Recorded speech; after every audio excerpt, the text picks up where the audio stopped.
commence à voir des images et des rumeurs concernant la nouvelle DJI Osmo Pocket 4 et je me suis dit pourquoi pas en parler un peu sur ma chaîne, là sur la version française. Et là pour le coup je vais utiliser, hop, ça tient pas, je vais utiliser la Osmo Pocket 3 dans cette vidéo. Allez, on va commencer. Salut, j'espère que tu vas bien, je suis Photorabs, un photographe de portrait basé en France et sur ma chaîne je crée du contenu en lien avec les caméras action, les caméras vlog et tout ce qui touche aux appareils photo en général. Du coup, si tu es intéressé par ces sujets, n'hésite pas à t'abonner, ça fait vraiment plaisir. D'ailleurs, je t'invite à aller voir ce que je publie sur ma page Instagram et j'attends un peu ton retour dessus pour me dire ce que tu aimes, ce que tu n'aimes pas et ce que tu aimes voir davantage sur ma page Instagram, surtout en lien avec les photos portraits. Mais là, je vais te parler un peu de la DJI Osmo Pocket 3. En fait, c'est une caméra qui est sortie il y a plusieurs années. J'en ai fait beaucoup de vidéos dessus sur ma chaîne en anglais. Et là, c'est ma première vidéo sur cette caméra ou bien sur la série Osmo Pocket de DJI sur ma chaîne en français. D'ailleurs, lorsque j'étais à Londres l'été dernier, enfin il y a quelques mois, j'ai pu discuter avec les gens de DJI et j'ai pu avoir une information super intéressante, c'est qu'il ne va pas avoir une Osmo Pocket 4 en 2025. Donc ça sera plutôt, je pense, troisième trimestre, voire le quatrième de 2026, donc dans un an à peu près. Mais on commence à voir des photos, des rumeurs d'une Osmo Pocket 4 qui peut être correctes, qui sont peut-être correctes ou pas. Mais à mon avis, la photo qu'on voit, c'est une photo générée par l'IA pour plusieurs raisons. Donc si on regarde un peu au niveau des objectifs, on voit une caméra avec gimbal, bien évidemment, et deux caméras dessus. On voit bien qu'au niveau des objectifs, au niveau des caméras, qu'on n'a pas des vrais cercles. Donc voilà, ça c'est pour moi quelque chose que l'IA a généré, et puis qu'on a intérêt ou bien qu'on aimerait bien voir ça sur la future Osmo Pocket 4. Mais je pense que honnêtement, on ne va pas avoir une caméra avec deux objectifs ou un système avec deux caméras pour plusieurs raisons. C'est-à-dire en fait, cette caméra, la Osmo Pocket 3, elle est super en termes de caméra, de vlog et tout ça, même s'il y a des choses que j'aimerais bien voir autrement sur cette caméra, genre la stabilisation, j'aurais bien aimé qu'on puisse fixer le gimbal et qu'on ait peut-être une stabilisation électronique, parce qu'il y a des fois c'est intéressant. J'aurais bien aimé qu'elle soit étanche ou bien elle résiste à la pluie, pas forcément des fortes pluies, mais voilà, celle-là elle ne résiste pas à l'eau et du coup je te déconseille de l'utiliser s'il pleut par exemple. J'aurais bien aimé par exemple d'avoir des modes de nuit dédiés, parce que là on n'a pas le mode nuit et on ne l'a pas eu avec les mises à jour, même si DJI a pu intégrer ça sur la Action 5, sur la Nano et sur la Osmo 360, on n'a toujours pas ce mode sur la Osmo Pocket 3. Donc il y a beaucoup de possibilités d'améliorer dans la nouvelle version. Mais le fait d'avoir deux caméras sur le gimbal, ça veut dire que la caméra, que le système en lui-même, il n'est pas, à mon avis, très résistant et très solide. Parce que celui-là, c'est vraiment fragile, surtout au niveau de gimbal. Et même si on est en train de faire des vlogs comme je fais maintenant, mais on n'est pas à l'abri que la caméra tombe, qu'on l'accroche pas bien, comme j'ai fait dans l'intro dans la voiture. Donc je l'ai accroché avec juste une petite ventouse sur mon pare-brise et ça n'a pas tenu. Donc heureusement j'ai pu tenir ma caméra directement, sinon elle était foutue. Mais voilà, donc on aimerait bien avoir une caméra beaucoup plus résistante pour qu'on puisse l'utiliser un peu n'importe comment, quoi. Mais ça, ce n'est que mon avis personnel. J'aimerais bien avoir une caméra, une Osmo Pocket 4 qui peut détruire la Osmo Pocket 3 et qui n'est pas juste une simple évolution, surtout au niveau software.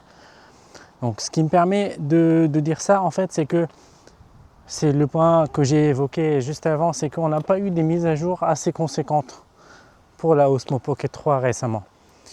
Et ça me fait un peu peur. Je me dis, est-ce que la Osmo Pocket 4 va être juste une simple mise à jour de celle-là, avec peut-être quelques petits éléments en plus. Mais en même temps, est-ce que avoir une double caméra est vraiment intéressant? Et dans quel cas c'est intéressant? Parce qu'on a l'option zoom maintenant sur la Osmo Pocket 3. Est-ce qu'avoir deux caméras c'est vraiment intéressant? Donc ça c'est une question que je me pose chaque fois que je vois les gens qui partagent la photo de la rumeur sur la Osmo Pocket 4. Et honnêtement, je trouve pas vraiment d'intérêt sur ce point-là. Surtout que c'est une caméra de vlog et ça va être une caméra de vlog, la Osmo Pocket 4. Donc un objectif qui donne une focale de 15 mm, voire entre 15 et 20 mm, c'est largement acceptable. Par exemple là j'ai le 20 mm, donc l'objectif principal, mais avec le grand angle donc qui me ramène à 15 mm quoi. Donc une telle focale c'est largement suffisant pour du vlog. Si c'est une caméra dédiée vlog, donc on n'a pas besoin d'avoir plus.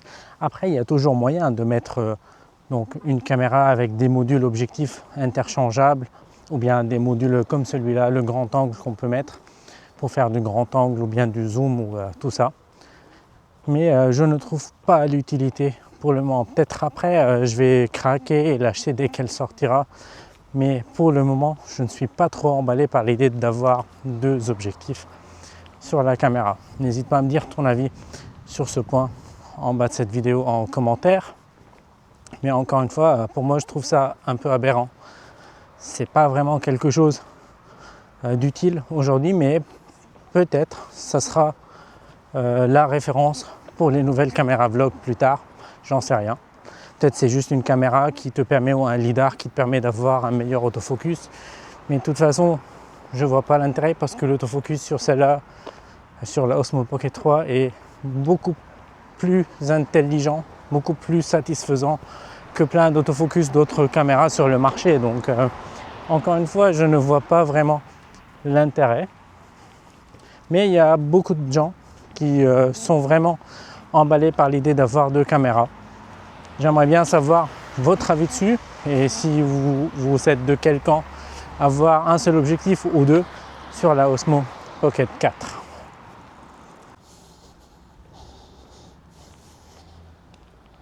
Personnellement, j'aimerais bien sur la Osmo Pocket 4 qu'on a une autre philosophie de couleur.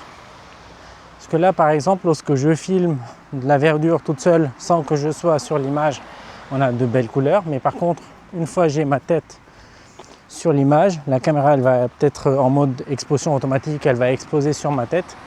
Et du coup, le vert va être trop gênant et trop irréel. Et ça, c'est quelque chose qui m'embête personnellement. J'ai découvert ça lorsque j'ai fait la comparaison entre la Osmo Pocket 3 et la Canon PowerShot V1. Mais avant, je ne me rendais pas du tout, je me rendais pas compte de ce problème-là. Donc j'aimerais bien que ça soit résolu sur la prochaine version. Et le deuxième point que j'aimerais bien qu'il soit travaillé sur la nouvelle version, c'est ne pas avoir en fait deux focales différentes, deux objectifs différents, mais un seul objectif avec la possibilité de faire un zoom, donc comme les power zoom sur les appareils tels que les Sony par exemple. Comme ça, c'est pas mal, je trouve. Donc un power zoom sur une telle caméra, sur un tel objectif, ça sera pas mal. Donc avec ton pouce, tu peux faire un zoom in ou bien un zoom out, puisque cette caméra, ce n'est pas une caméra action. Elle n'est pas une caméra qui doit être posée sur des vélos ou autre chose. Donc on s'en fout s'il y a des éléments qui vont bouger. De toute façon, il y a le gimbal, il y a le système autofocus et tout ça. Donc pourquoi pas ajouter ça. Bien évidemment, on entend aussi que DJI va sortir sa première caméra mirrorless. Donc ça peut être ça peut être un sujet intéressant d'avoir donc une caméra gimbal mais avec son zoom intégré ou son power zoom, pas forcément qu'il soit un truc énorme, mais genre un 15-45, ça sera pas mal. Donc un 15-45 en APS-C par exemple, si on est en format APS-C, pour le comparer peut-être au Sony ou bien au Fuji les objectifs de kit.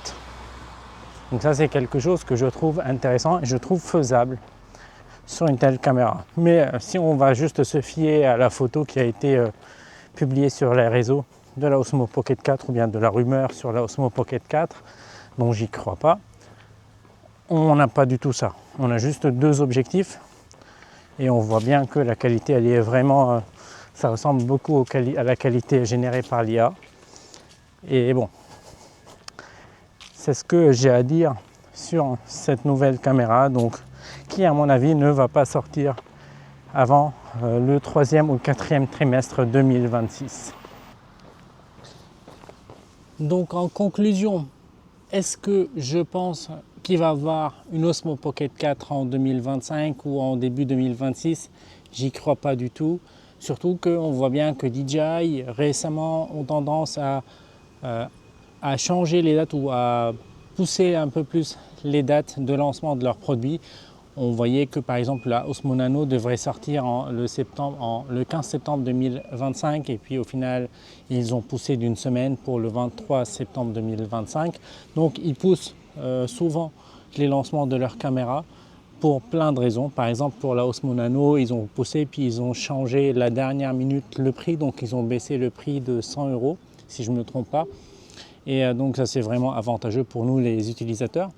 Mais ils ont tendance à pousser les dates de lancement. Ça veut dire, j'y crois pas du tout de voir la Osmo Pocket 4 très bientôt. Et je tiens vraiment à l'idée qu'elle sortira 3e ou 4e trimestre 2026.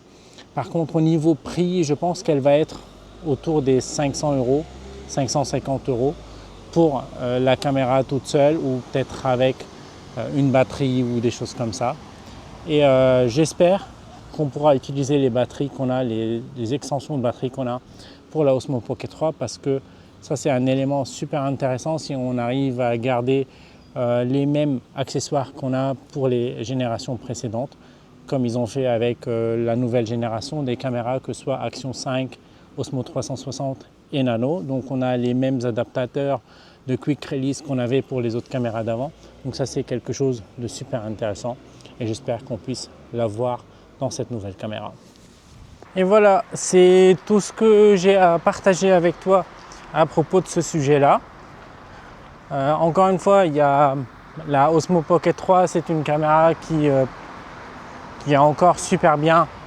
Ça fait 2-3 ans qu'elle est sortie et elle tient toujours la route, même s'il y a des petits défauts qu'on aimerait bien améliorer et tout ça.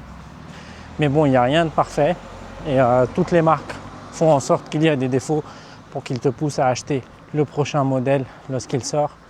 Et bon, ça, si tu as ce problème d'achat excessif, bah, tu es comme moi.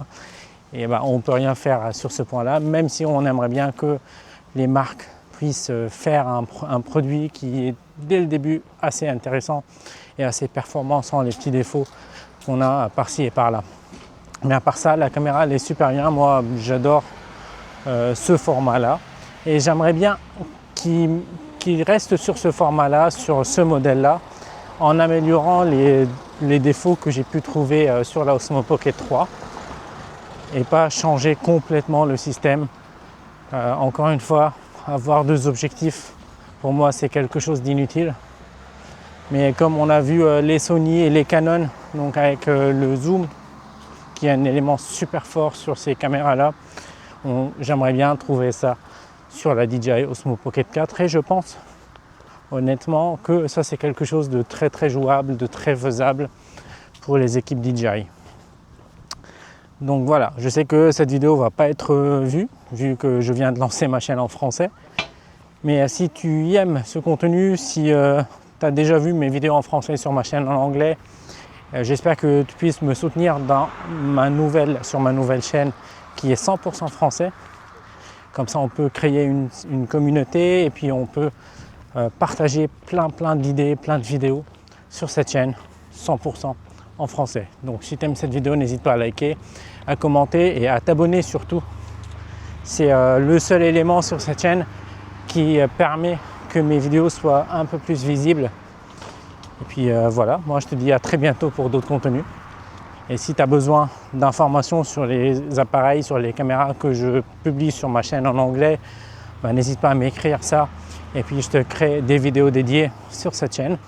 Ça pourrait être intéressant, ça pourrait être une façon d'interagir ensemble sur cette chaîne avec ce nouveau format de vidéo. Allez, à très bientôt, ciao.